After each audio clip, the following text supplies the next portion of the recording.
భిన్నంగా ఆయన మాట్లాడితే ఎట్లండి? నేను రేవంత్ రెడ్డి మాట్లాడితే లెక్క చేయండి. రేవంత్ రెడ్డి చుట్టూ తెలంగాణ ఉద్వేగం అల్లుకొని లేదు. ఆయన ఏం చేసినా అది ఆయనకు రాదు. ఆయన లోగోలు మార్చినా, పాటలు రికార్డు చేసినా, ఏమి చేసినా తెలంగాణ ఉద్యమ ఉద్వేగం రేవంత్ రెడ్డి గారి వైపు ఉండదు ప్రజలకి. కారణం ఏమిటంటే ఆయన ఆ సమయంలో ప్రతికూల శిబిరంలో ఉన్నాడు, ప్రతికూల శక్తుల ప్రయత్నాలకు మద్దతుగా ఉన్నాడు. చంద్రబాబు నాయుడు గారు తెలంగాణ రాష్ట్రం ఏర్పడుతుంటే వద్దే వద్దని నిరాహార దీక్షను ఢిల్లీలో చేసి కొబ్బరికాయను సమానమైన వక్కలు కొట్టగలమా, సమానంగా కొయ్యగలమా అని చేస్తున్నప్పుడు వారి పక్కన ఉండి తెలంగాణ రాష్ట్ర అవతరణకు అడ్డంకులు కల్పించిన బృందంలో భాగస్వామి రేవంత్ రెడ్డి గారు.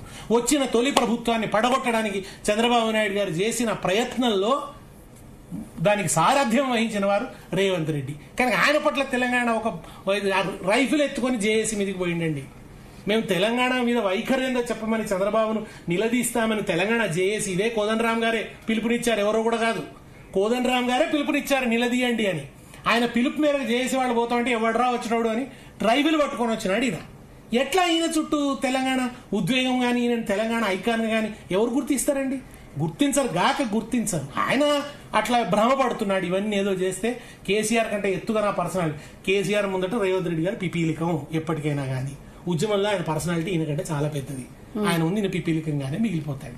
ఈ పనుల వల్ల ఆయన ఏమి దాన్ని పొందలేడు. కాకపోతే అనవసరంగా సమాజాన్ని హత్య చేయొద్దని నేను చెప్పాను. Okay, yes. అంటే ప్రకాష్ గారు, మీరు చాలా ముందు నుంచి ఉద్యమంలో ఉన్నారు, చాలా యాక్టివ్ రోల్ మీది ముందు నుంచి.